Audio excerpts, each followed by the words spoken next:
સત્ર ચાલી રહ્યો છે અને બોમ્બના થ્રેટનો એક મેલ મળતા ખળભળાટ મચી જવા પામ્યો છે. આપણા સાથે ધારાસભ્ય છે, જે પ્રકારે વિગત સામે આવી છે.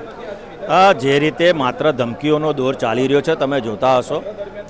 હવે આ ધમકીઓમાં કદાચ સાચું પરિપૂર્ણ ના થાય તેના માટે સાવચેતીના ભાગરૂપે આજે પોલીસ તંત્રથી લઈને તમામ લોકો આ કોણે મેલ કર્યો, શું કર્યું છે એનામાં લાગી ગયા છે. આજે વિધાનસભાના તમામ ધારાસભ્યોને અંદર દાખલ કરવામાં નથી આવ્યા, એટલે અંદર એન્ટ્રી આપવામાં નથી આવી. જેને જવું હોય જાય. પરંતુ હું આપને ખાસ કહું કે આ પ્રકારની જે પણ ધમકી આલે છે, મને વિશ્વાસ છે કે ગુજરાત પોલીસ ક્યારે પણ આ ચલાવી નહીં લે અને આ ધમકી આલવાવાળાને સહેજ પણ છોડશે નહીં.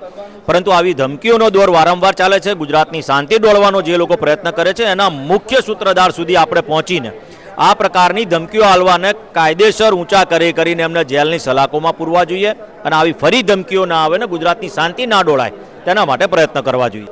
આ ધમકી તમે જોતા હશો 5 થી 6 મહિનાની અંદર ગુજરાતની શાળા, કોલેજો, હોસ્પિટલો, સેશન કોર્ટો, હાઈકોર્ટ, આજે વિધાનસભાને બોમ્બથી ઉડાવી દેવાની ધમકી મળી છે. 6 મહિનાથી આ ચાલે છે. ગુજરાતની જનતા ભય અને ડરમાં જીવે છે.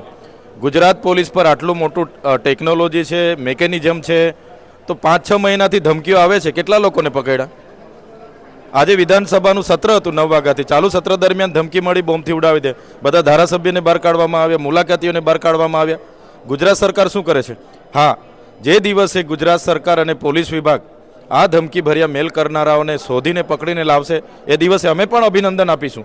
પણ આજે ગુજરાતની જનતાનો જે ભય છે એ ભયના માહોલમાં ગુજરાતના નાયબ મુખ્યમંત્રી, ગૃહમંત્રીને મારી વિનંતી છે, જે પણ લોકો આ પ્રકારના મેલ કરે છે, ચાહે દેશમાંથી હોય કે વિદેશમાંથી હોય, એમને પકડવામાં આવે અને આ ભયનો માહોલ દૂર કરવામાં આવે એવી મારી આપના માધ્યમથી વિનંતી છે.